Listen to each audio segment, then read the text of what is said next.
Well, welcome back, everybody, to another episode of the Long Game Podcast with myself, Ben Scallon, and my colleague, Jason Osborne.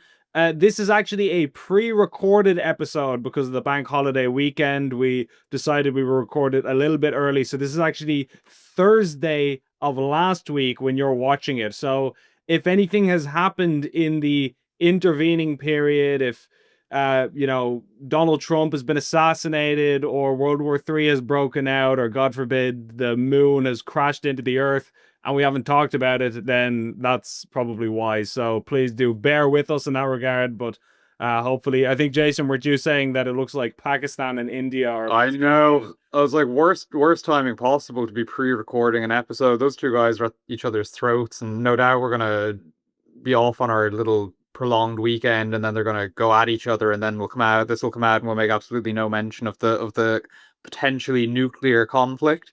Yeah, I'd love to speak to somebody who, because we all know that India and Pakistan have beef. That's they've always been going at it for as long as those two groups have been around.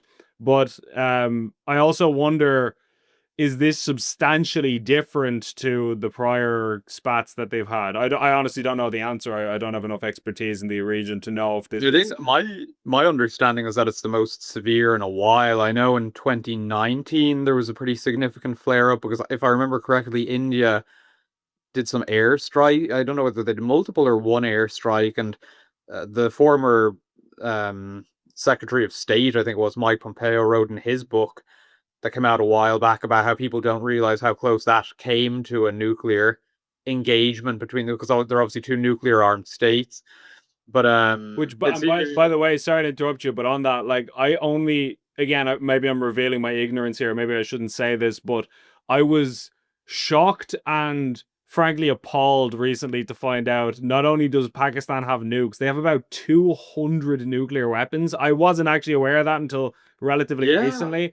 And I was thinking if we didn't live in a world where Pakistan had that kind of nuclear arsenal, and somebody told me, "Oh yeah, Pakistan, their ambition is to try and get their hands on 200 nukes," I would say, "Oh my god, that is apocalyptic. Like, we have to stop that at all costs. That cannot be allowed to happen under any circumstances." And then I find out we live in the dystopian reality that I was envisaging. So that's actually the Yeah, world we currently live in.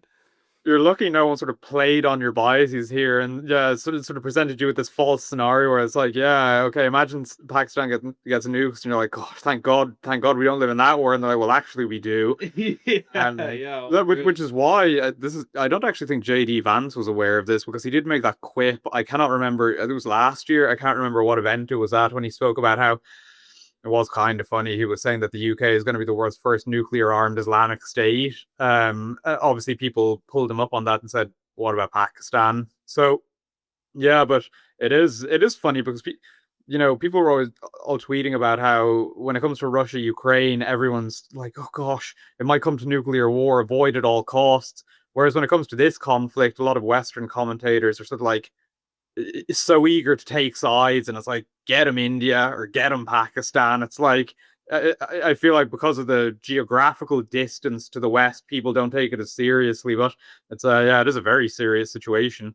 Yeah, I mean the fact that you have Muslims and Hindus fighting in the streets of Britain kind of shows what a kind of deep blood feud there is between those two different groups that spans the globe. It doesn't adhere to geographic boundaries, that you can drop I them in a totally different continent and they'll still want to shed blood over this or that dispute. There was a really interesting article. I know we weren't even planning on discussing this, but there was a really interesting article. I can't remember the name of the guy who wrote it about how he thinks that were there to be and it's funny, he posted this before the current flare up in hostilities before India and Pakistan. It was like 5 days before this started, so it seems incredibly prescient.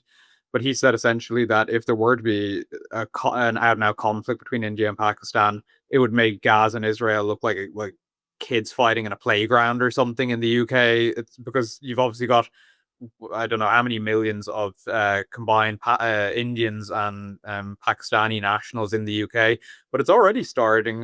Both groups have been carrying out protests in front of each other's embassies in multiple countries across Europe. So, yeah, if this is to erupt, I think you're going to see pretty ugly scenes in the streets of Europe, which obviously was avoidable, some might say. Yeah, not to go off on an insane tangent, because as you say, we didn't plan to talk about this in any kind of detail, but I just think while we're on the subject, it's worth talking about the fact that you always hear about Russia as, oh, they're evil, which, by the way, I believe that the Kremlin is evil. I believe a lot of governments are evil, and I don't see why we would assume that Moscow is any different. But yeah, so I'm no fan of Vladimir Putin, but you hear a lot of people saying, "Oh, wouldn't it be great if Putin got killed?" Like, I think some Russian general in Moscow recently got killed by a car bomb done by the Ukrainians and all this, which is understandable. You're at war, of course, you're going to kill the enemy's top combatants. Why wouldn't you? But with all that said, the idea that killing Putin would not lead to absolute mayhem, and this relates back to the conversation we were just having about the Pakistan and India situation. Russia has the biggest nuclear armed arsenal in the world. I think about 4,000 nuclear weapons at their disposal, which are in various parts of the country. And as we all know, if you know anything about Russia, it's not really a country in the sense that it's a federation of very different ethnic groups and statelets that have been subsumed by this behemoth, Dagestan and Chechnya and all this, and many of them have fought for independence and failed, and so on and so forth. So it's really a collection of loosely formed states, with many of them have different religions, different cultures, different languages in some cases, but they're kind of just held together by brute force, and that's how they cohere as a nation. And so the point there is, if somebody like Putin was to be killed and he has no clear successor lined up, you could easily see the state descending into chaos and mayhem and all of these different civil wars, rebellions, and people rising up. And then you've got all these nukes that are just kind of free floating, where God only knows if some kind of insane jihadist warlord from Chechnya is going to sweep in there and suddenly he's got nuclear weapons at his disposal, or some kind of Dagestani head case. Like, so you don't have to like somebody like him, with him being Putin. You don't have to like Putin to think that having some instability in a country that's that heavily nuclear armed will be a terrible thing. And I think this is Pakistan and. If I remember correctly, that the plot of all of the initial Call of Duty Modern Warfares was related to the ultra nationalists seizing nuclear weapons in a Russia that had been plagued by civil war. Essentially, it is a real exactly, yeah, Makarov, yeah, and I think they did the remake of them a couple of years back, 2019 or something like that, and I think it was the same thing again. I might be wrong about that, but yeah, it's right. It's the same way that when Yevgeny Prigozhin launched his sort of incursion into Russia towards Moscow, and everyone was like, "What the hell is happening here?" People were sort of looking further afield to question, "Is this good for Russia?" It's kind of like there is no good outcome here. It's like, okay, Putin isn't a great guy. If he dies, here's a bunch of other not great and worse guys who could take control. And yeah, all you're going to get is instability, where, I don't know, some goat herder from Dagestan is able to make his way into the nuclear silo and I don't know, get himself into a previously unimaginable position. But it's nuclear weapons, they're a hell of a thing, just lying around all over the place. And maybe that's this episode's title. Nuclear weapons are a hell of a thing. Hell of a thing, yeah. But it is that idea. They were created by societies that kind of had this assumption that the security, because the apparatus required to upkeep them and to maintain them and to keep them safe is absolutely insane. Can't remember the name, Annie Jacobson, I think. I read her book Nuclear War, which was super interesting. But yeah, all of the infrastructure and different things that are required for the safe operation of these systems it's unbelievable. And yet that stability is not something that can be guaranteed in the long term, as we're seeing in our very shaky looking democracies these days. Absolutely. Well, speaking of our beloved democracy, we might move to topics more domestic, and one topic that I figured I would talk about, it'll be almost a week old now by the time this episode comes out, but still it's garnered a bit of interest, and so it's worth bringing up, is the fact that our friend, I use that term sarcastically, our friend Randy Gladstone, who we've mentioned on a couple of episodes now, as a brief refresher for those who have forgotten, this is the Guyanese man who had 19 previous convictions, including for rape and kidnapping like offenses in the UK. He was barred from entering the UK for that string of crimes that he had committed, and he proceeded to enter Ireland, and within just days he raped an 18-year-old girl and falsely imprisoned her in this country, having just done it in the UK, our neighbouring jurisdiction. He was apprehended, arrested, and sentenced to 10 years in prison for that offence. But as some people will know, a couple of weeks ago, about a month ago now, I asked Simon Harris, how did this happen? Can you just explain the mechanism by which a person who has known criminal convictions in our neighbouring jurisdiction is allowed to enter? Because I thought, naively, foolishly, I was told that we have vetting, and that referring to unvetted males and all of this sort of language is totally offensive and untrue and absurd. Because the other thing is, as we know, this guy is not an EU citizen. So if they could say, by the way, I wouldn't be delighted with this answer. I don't think this would be fully acceptable. But if they said, yeah, look, this guy is, let's say he was from Croatia. He's a Croatian EU citizen. He has the right to travel wherever he wants within the European Union the same way you do. And so we can't and don't look into the background of every single person. I wouldn't accept that answer, but it would be an answer. This guy is not even from the European continent. He's from South America. So anyway, the point being, I asked Harris, the Tánaiste Simon Harris. He said he didn't know, hadn't heard of the case, don't know anything about it, which wasn't great. So I asked him again last week. I said, now that you've had 4 weeks to look into this, can you give me an explanation as to how this happened? He still didn't know. He still had not looked into the case. He's not familiar with the details. And I appreciate that as a very senior member of the government, Simon Harris is very busy. He has many spinning plates. The economy is about to potentially blow up with the Trump tariffs, and we've got all kinds of different issues. He's fighting a war on 100 fronts, as anybody in a government position is. I fully appreciate and understand that. But when this cuts to the heart of the claims that they have been making about immigration for years now, that we have a sufficient vetting system, we have a protocol in place to deal with people, to make sure that, they're the ones who run around accusing everybody of misinformation if you say that there isn't sufficient vetting. They'll say, oh, you're just fear-mongering, you're spreading far-right disinformation, and so on and so forth. And then when there is clearly a critical systems failure in the immigration system that they defend so vociferously, he's not even arsed to look into what happened or why. Because during the video, and I want to let you come in on this, I don't want to go on a big rant, but I've had a lot of thought about this. Well, I was just going to say, in case our viewers ever wonder why I'm not we don't interrupt each other more, it's because whatever audio setup we have, whenever I speak, it cuts you off. So I'm very, very keen not to absolutely stampede over the points you're making. Yeah, we'll have to rectify that so that we can be more bullish and just cut each other off aggressively like pit. You'll never hear from Ben again. But the last point I'll make before I kick it over to you is just that if they were serious about fixing the problem, which he insists they are, he said during the exchange, as people will have seen in the clip, he says, and actually we're implementing a whole new load of measures to try and strengthen the immigration system, so we're on the case.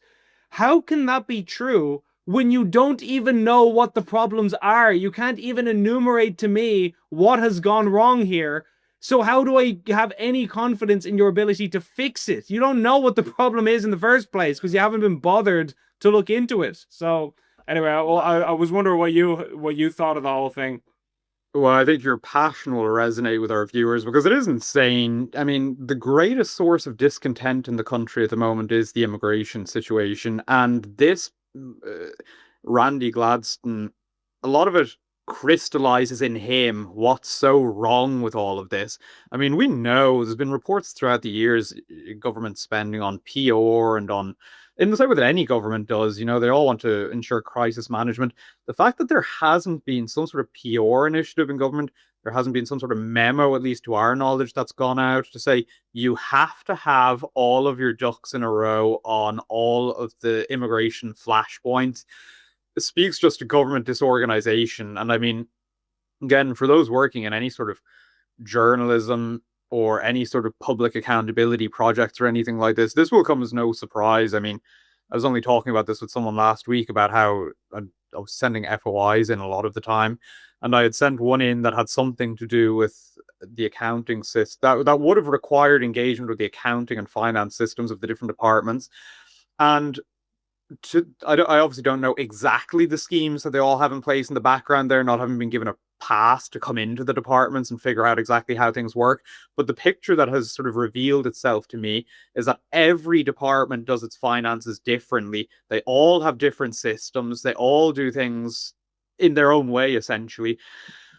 And I would imagine it's very much that way across the board with everything. It's just this completely haphazard multi-armed machine that there isn't very much method or logic to, and you sort of get glimpses of that in things like this, where this is I mean, we had the march on I can't even remember now, Saturday or Sunday, that just gone for us, obviously, because we're pre-recording this. Huge numbers at it, again, continuous momentum in relation to this topic. And then you come with a very obvious question. I mean, you'd asked about it before. It's not out of the realm of possibility that you'd ask something about this again. And I don't know what must have gone on with Mr. Harris, that he either stepped off the press plinth last time you were asking him about this, and someone handed something into his hand and he just forgot about it. Either way, I would say Randy Gladstone really hasn't crossed his mind again since you asked him about it. A lot of the answers that he gave to you on this more recent occasion were things that he could have said a month ago. Yeah, there was nothing new there. So it really is the case that it just speaks of disorganization to me, and it obviously really shouldn't be that way, because if you wanted to create a caricature of someone who should not have been let into the country, it would look like Randy Gladstone. I mean, you'd nearly struggle to come up with someone like him because it's so ridiculous. It was something like 19 previous convictions before he came in, Right. and for very serious crimes. It's not like he was just shoplifting or something, although that's bad, obviously, but it's not like he was just shoplifting. It was like false imprisonment, kidnapping. And not only that, he was on a list in the UK because, again, as people will recall who remember us talking about this story before, after he committed the rape here, he then tried to get on a ferry to Britain to escape because he realized he was in trouble and was, oh man, I got to get out of Dodge here. This is not good news for me. So he hopped on the ferry, or he tried to, and he was denied. They looked at his passport, they ran it through a database or whatever system they had, and they said, sorry, mate, you're not allowed in. We've been told, do not let this man into the United Kingdom under any circumstances. He's on the naughty list, effectively. So the British authorities know that. He's on a watch list or a database.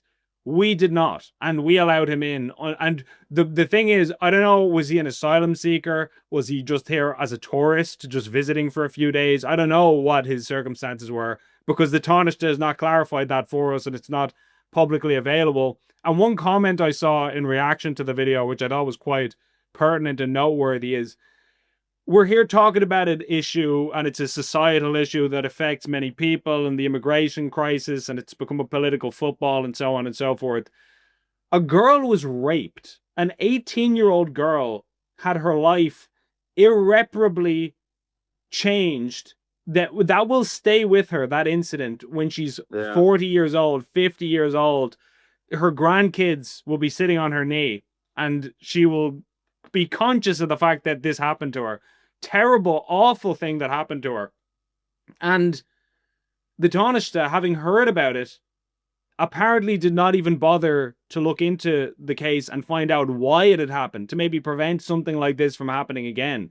He tried to say, oh, well, like, his actual words were, I'm barely paraphrasing. He essentially said, look, that's for the people who enforce our immigration policy. Isn't that you? You're the second most senior member of the Irish government, are you not responsible for enforcing our immigration policy? Not in a hands-on way. I don't expect you to be there putting them in handcuffs, but do you not at least know what's happening so that you can make sure that it's being directed appropriately? It's kind of like whenever a failing is exposed, though, they always do give this impression that they never bump into the other members of cabinet or anything like this. I mean, it would be well within his power to go to Jim O'Callaghan and say, listen, give me a brief on this, or give someone in your department to give me a brief on this. This can't happen again. And again, they very much, when they come to the press plant, give the impression that, oh, haven't seen Jim in weeks now, something like this. Haven't bumped into any aspect of the Department of Justice in a long time. It's like, again, speaking to the disorganization, maybe there hasn't been that much communication between the two, but there should be. And again, I just can't fathom that, particularly on this issue, when it's the number one thing sort of lighting fires under people in the country, they haven't got some sort of strategy, at least on communication on this, which they clearly don't, because you keep getting great videos out of them, and you would figure that at this stage that's something they ought to have tried to nip in the bud, but clearly they haven't. So I think that, yeah, the Randy Gladstone case is just, again, a crystallization of so many things that are wrong with all of this. And yeah, for the people who take issue with pointing at one case and sort of trying to make it broadly political, it's like, no, as you say, this affected someone. People do this in all sorts of, I mean, when you look at the success of the abortion movement that centered in on Savita Halappanavar and things like this, and there were a lot of questions. I mean, I certainly disagree with the way the Yes campaign used her case to sort of drive that over the line, but they sort of feel like that's a legitimate tactic there. And then a lot of people will turn to immigration when something terrible happens and say, "Oh, you can't generalize. You can't focus on these particular instances." It's very cynical politics, to put it that way. It certainly is. And I'll also say briefly, just not to be I don't know, giving advice, because again, that's not our job, as we say consistently. But if there are any politicians who are watching this podcast, I'd just like to say as well that I will only ever press and grill people if I don't get a reasonable answer or a direct answer to a question. I don't view my job as to badger. I don't like badgering and harassing politicians, contrary to how it might appear, given the fact that I do it quite a bit. So I'm in the habit of that, but it's not something that I set out to do, where I'm thinking, oh yeah, I'm gonna. If the first time I had asked Harris, he had said, oh yeah, actually that's a terrible case, we looked into it, here's what happened, either there was a systems failure, we should have caught him and we didn't, but this went wrong, or it's we don't have a system actually to catch people like that, and that's a terrible failing, and that's a mea culpa, and we'll have to rectify that swiftly, and I'm bringing forward legislation. If he'd given an answer like that, I literally wouldn't have asked one follow-up question. I would have just said thank you and left it at that, because it's not my job to grill people. It's my job to just get answers and the truth. But if you obfuscate, if you try to weasel out of giving the public information that they're entitled to, and you're not on top of your brief, then you're basically forcing my hand, where I have to then press you and grill you, because otherwise I'm not doing my job. So yeah, I just want to say that I'm not here to get into scraps and arguments with you. If you give a reasonable answer to a reasonable question, you won't have any trouble from Ben Scallon, and that's I think that's a very important point to make. Like, you're not there just as some sort of agent of agitation or something like this. You're genuinely looking for answers. But the reason these clips go viral, and the reason people are so happy to see it, is because politicians always give non-answers and no one ever calls them out on it. And it's hopefully, I mean, I haven't seen too much evidence of it yet, but you would like to think that at some point this will result in a culture change where it becomes acceptable to sort of keep pressing those who don't have anything to say when they are asked very important questions, such as is the case here. And I mean, it's a sometimes people, you think people who might describe themselves as more mainstream look down their nose at sort of badgering or hectoring tactics and questioning, but there's absolutely a place for it. It speaks to how important all of this is. It's not we're not playing a game with these people. You are trying to find answers questions that people are asking at home who don't have an opportunity to go into government buildings and ask them. So it's a very, very important, certainly, role that you fulfill in the media space. Well, speaking of, government developments regarding immigration, I believe you have a story just recently about chartering of flights in relation to asylum. I'm wondering if you could fill us in on that, including myself. For sure, yeah. Well, I ought to preface this by saying I can't take any credit for it. I saw independent councillor Shamie Morris drawing attention to it on X. I don't know whether he found it in the first place. He was certainly the first person who I saw it from, so I thought it was worth writing something about because obviously we're a news outlet and it's newsworthy. About how, yeah, the a ministerial briefing published last month but it was from January this year, revealed that chartering flights is being considered as an option when it comes to resettling refugees in Ireland as part of the Irish Refugee Protection Programme. And the briefing document, it was published by the Department of Integration. The briefing document said essentially that the IRPP, so that's that Refugee Protection Programme, carried out selection missions in 2021 and 2022 to Jordan and Lebanon, and that they said the work is ongoing to resettle the refugees selected as part of those missions. So the IRPP was a program that was established by government in 2015 in response to the migration crisis then. Obviously, that was sort of mainly affecting Southern and Central Europe at the time, and it has since, to my understanding, seen the arrival of over 4,000 refugees. And I understand these are people who can genuinely be classified as refugees rather than economic migrants or anything, because again, these are selection missions, are going in and finding people that are suitable for it. And I thought this is a good one to discuss because it raises a couple of important two important things. One is that I actually think that in ordinary time, the ordinary operation of time, it's a good thing for states that are wealthy to seek to help people who are in trouble. And I mean, I think for sort of the most part of the first 2 decades of the 21st century, that was, commendable on most governments' parts. I would say, thing that isn't to, whitewash sort of the actions of governments like Germany, say, that just said, okay, everyone in, wir schaffen das, we can do it. But it is to say that and people would disagree with me on this, I know, because I've disagreed with people on this one before. I think the humanitarian impulse here is a good one, and it's respectful of the human dignity that I believe everyone is endowed with. But at the same time, we live in a world of material circumstances. In Ireland, we are at, if not past, the limit of what we're able to provide. And I just think the optics of this are so bad that, the briefing document that speaks about how we're considering chartering flights to bring more people into the country, a paragraph or two before that, it speaks about how, I have it here in front of me. It speaks about how it addresses the matter of unaccommodated international protection applicants, saying that despite intensive efforts to source accommodation over the last 2 years and bringing over 20,000 new beds into use, the department has been unable to offer accommodation to nearly 3,200 male applicants since the end of 2023.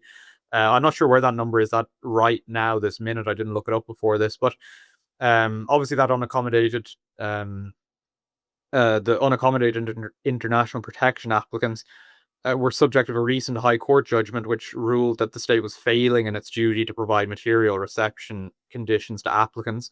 And if I remember correctly as well, there was European input to this that essentially said Ireland was failing to uphold human rights in this regard. So everyone loses with this stuff. It's like Irish people lose in that in many ways their needs are playing second fiddle to the people that are brought in. People that are being brought in lose in that we have no more to give out.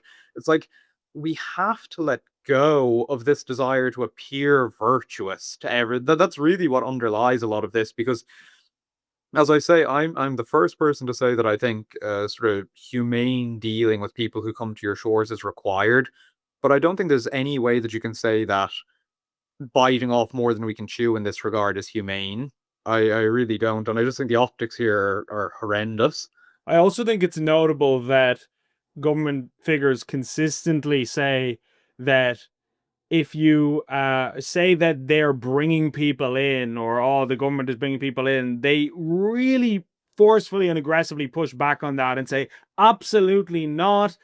If people come to Ireland, they're entitled to do that under international law, the same way they can go anywhere else, and the same way we can go anywhere else. You could claim asylum in Botswana tomorrow, and they would have to accept you because, or at the very least, hear your case, because that's just the nature of international law. It might be a great feature to do. Go to Botswana and see if they'd accept it if they like island down there. I'm not sure I'd want to be honest, but I mean, you'd probably you'd be accepted, and then you have to stay there. Yeah, that's I'm not sure. That might be more than I bargained for a video, but I thought of claiming asylum in this country as a video, but I realized I have to lie to the authorities. I'd probably get in trouble. I'd be the one case where they'd actually enforce immigration law and send me to prison if I made a false claim. But anyway, I just thought it would be funny if I came in. They'd deport you to Jamaica or something. yeah.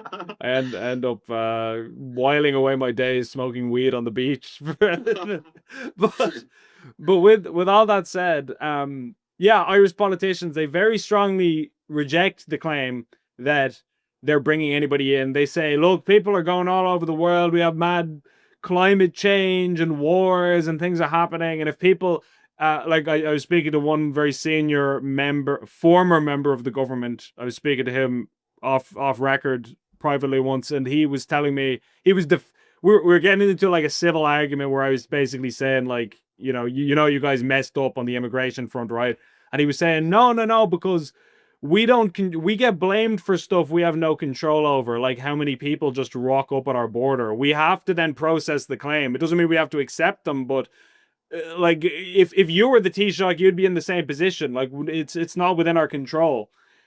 And then we hear a story like this where it's like, no, you're literally talking about putting people on planes and deliberately finding them from around the world. So that's not what your defense is, that, oh, look, sure, we're just victims of circumstance and what can we do about it? It's just, it's defending the indefensible using sophistry is what it is. Yeah, and as I say, I've no doubt a lot of these people are more the status of refugee is far more applicable to these people, say, than it is to economic migrants who come to Ireland and say apply for asylum and then find themselves sleeping in the streets. But there's just so many problems with all of this. It's the fact that, like, okay, you're looking for more people to bring from abroad, while regardless of who these people are that are sleeping in the streets in Dublin, you have a growing number of people sleeping in the streets, or sleeping in the streets. I'm going to say unaccommodated. That's more accurate, around the country, and it's just like in the grip of a housing crisis. And this isn't even obviously to touch on the central thing, which is that people who are born here, live their entire lives, can't get housing or struggle to access secure housing. It's just an absolute mess. You just think it would be sensible to say, okay, we have to put a pause on this program for the moment until, I'm sure there's a lot of people who would say, rather, let's scrap this program, but I would be more of the opinion to say we should pause it until, I don't know, we can get this country sorted out. We can steady the ship, because the ship is not steady right now. And I just think that what really annoyed me about this one was that it's in the same way that if, I don't know, I kept overextending my family's finances because I just had such a bleeding heart and I couldn't bear to see the suffering every time I walked outside the door. So I was just giving all that I had to everyone. And I know people sometimes criticize this comparison, but I think the principle largely applies. If I were just giving everything I had to everyone, that, if that satisfied my bleeding heart, good for me, but not good for the people that I'm responsible for. And I think it's very similar here. It's like we just have this obsession with appearing moral and virtuous on the international stage, where the one thing we're never willing to go against are our international obligations. And at the same time, things are quite literally, in some cases, on fire here when you've got, because the tension is rising so much in relation to this topic, because people are feeling pressure. So I just think that everything about this is just wrong-headed. And I think that until we take a serious look at things like this and reconsider our priorities, we're not going to get we're not going to get the correct approach to these things anytime soon. No, I agree. And I think as well that the responsibility that politicians have to their own country, like you can go too far in that regard. And again, like people are going to be irritated by this. People are not going to like to hear this. That you've already said it, and I agree with it. That I think just on a permanent long-term basis saying we're never going to look out for anybody else in the world. The whole world can eat shit.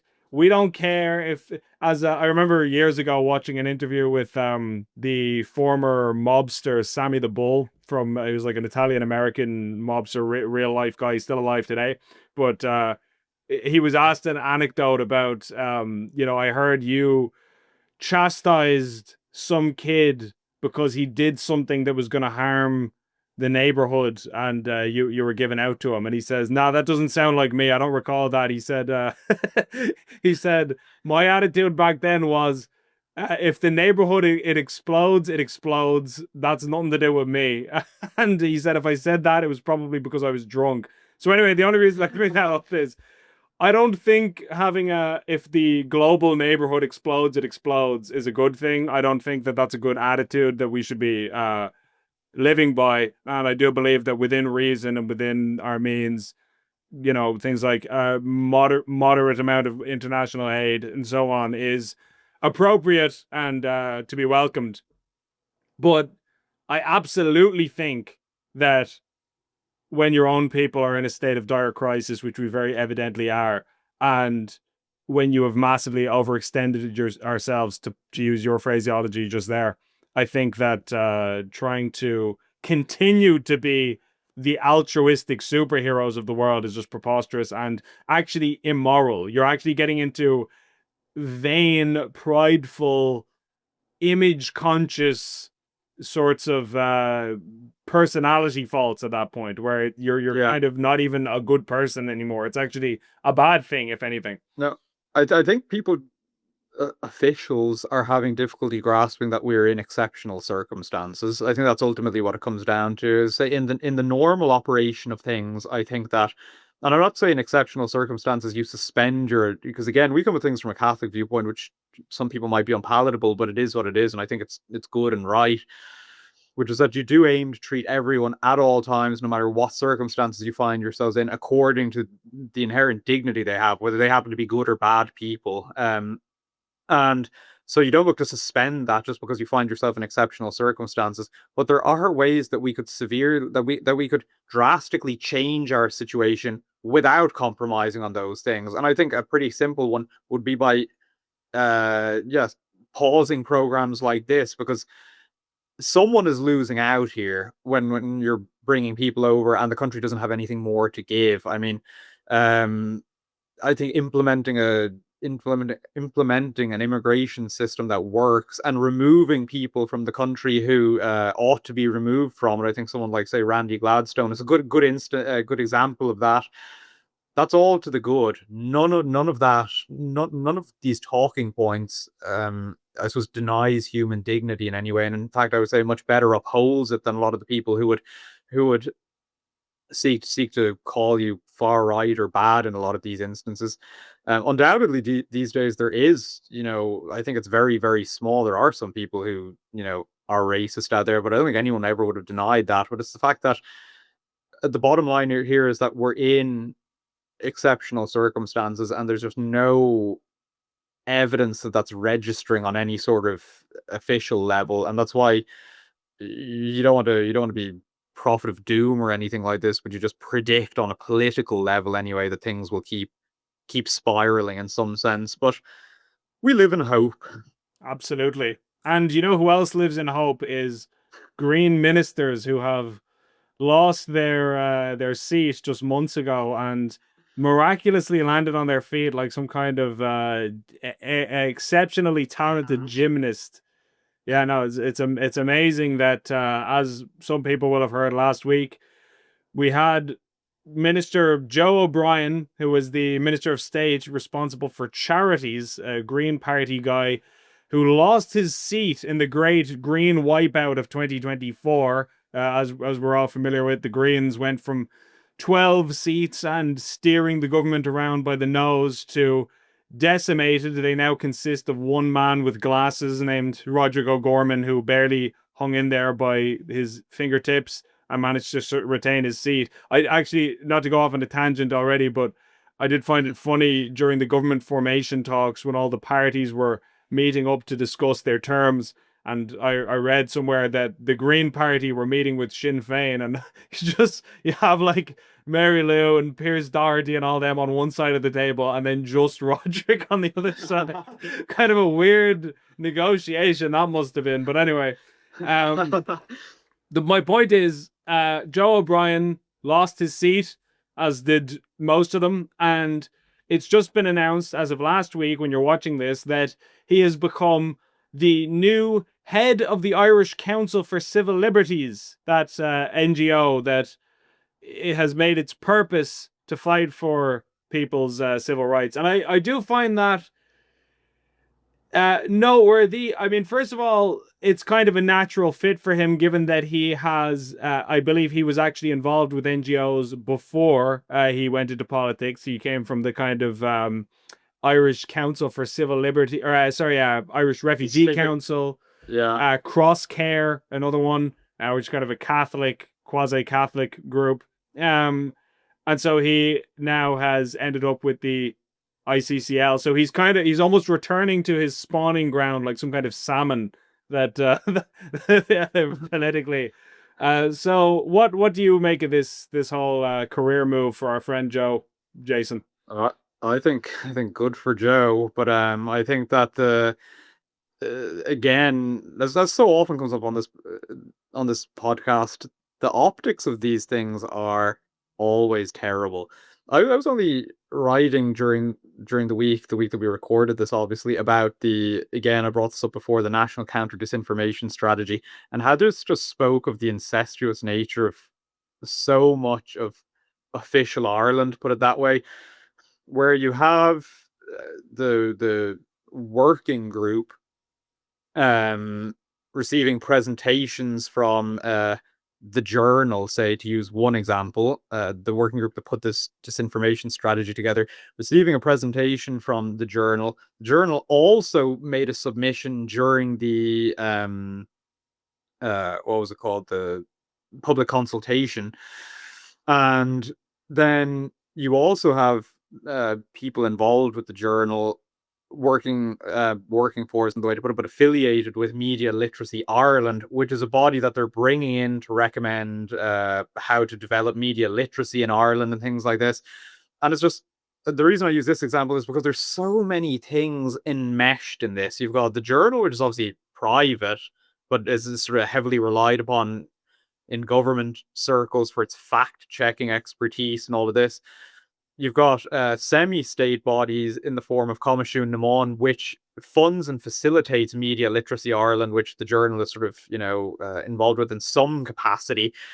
You've got the state itself when it comes to the disinformation strategy, and that there were a bunch of government departments involved in the process behind that.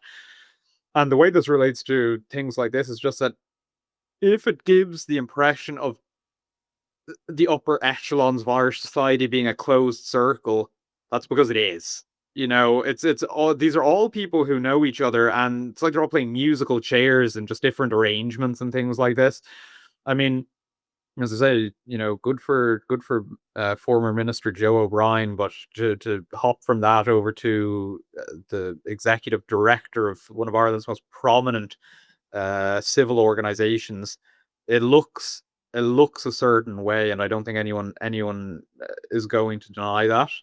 Yeah, I think it also is kind of funny, given that the Green Party were some of the most vociferous voices in favor of hate speech legislation, disinformation and misinformation regulations, all of that sort of thing, which many of us would be of the opinion that all of that stuff is an infringement of freedom of speech when you have the state trying to intervene in what they deem to be true and false, hateful and not hateful. And to think about the ICCL, like, I would, and I'm sure you agree, and I'm sure everybody watching this will agree, that the concept of having an organization that campaigns strongly for the civil rights of citizens and tries to keep the state in check as almost like a watchdog is an excellent idea. I have no problem in theory on paper with an organization of that sort. But when you have the Green Party, and I mean, Joe O'Brien didn't say this, but one of his party colleagues did, and they're all in the same sort of ideological strata. We have, what was it, Pauline O'Reilly, the senator, who said, yes, we are curtailing freedom, but we're doing it for the common good in the context of the hate speech bill.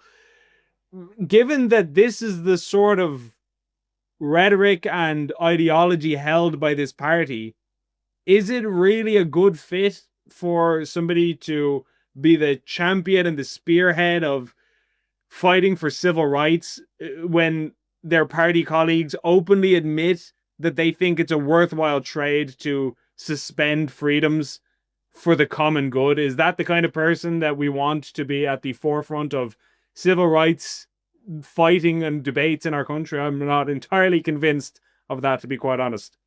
I would additionally say that, I mean, as you pointed out at the beginning of this, Joe O'Brien lost his seat in the last election. So clearly the people decided, thanks for your service, Mr. O'Brien, but we don't want it any further.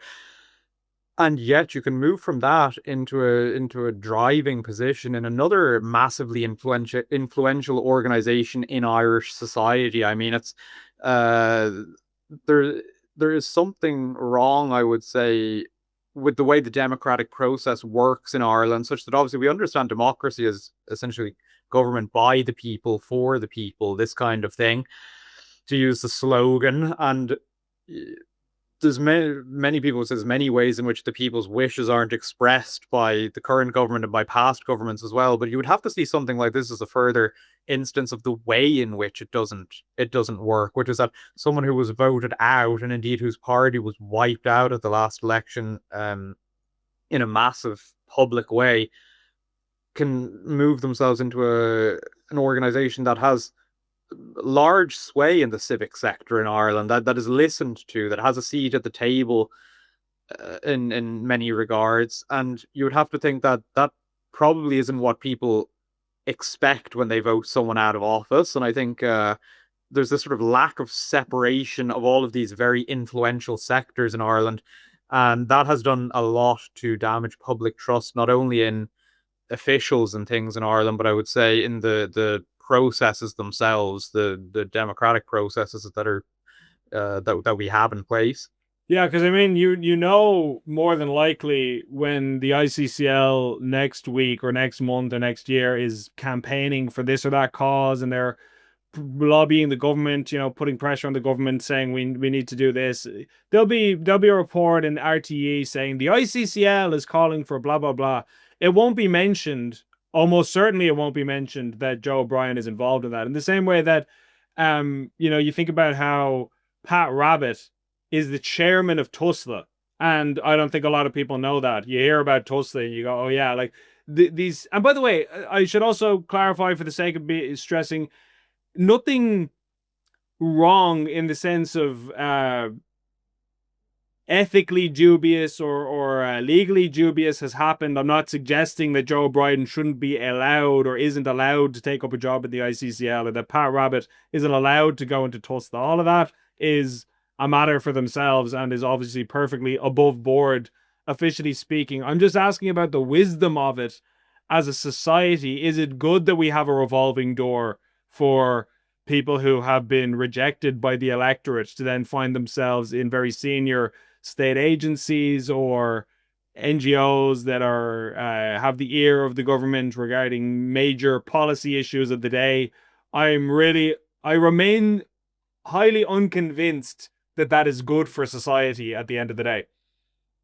I think so. And, in the age of hyper transparency, or supposed hyper transparency, that we live in, I too find it very hard to believe that when you're reading an article in the future, say about the Irish Council for Civil Liberties, if they have a comment in it from Joe O'Brien, who's obviously the new executive director there, I can't imagine they're going to have former Green Minister beside that. And I do think that's an important piece of context for people. I think that, most people don't read the news as in as an engaged a manner as, say, those of us who work for Gript, certainly, or those of us who are engaged with Gript on a daily basis and things like this. So it's very easy for someone to go from a government post into a post with another organization, an influential organization.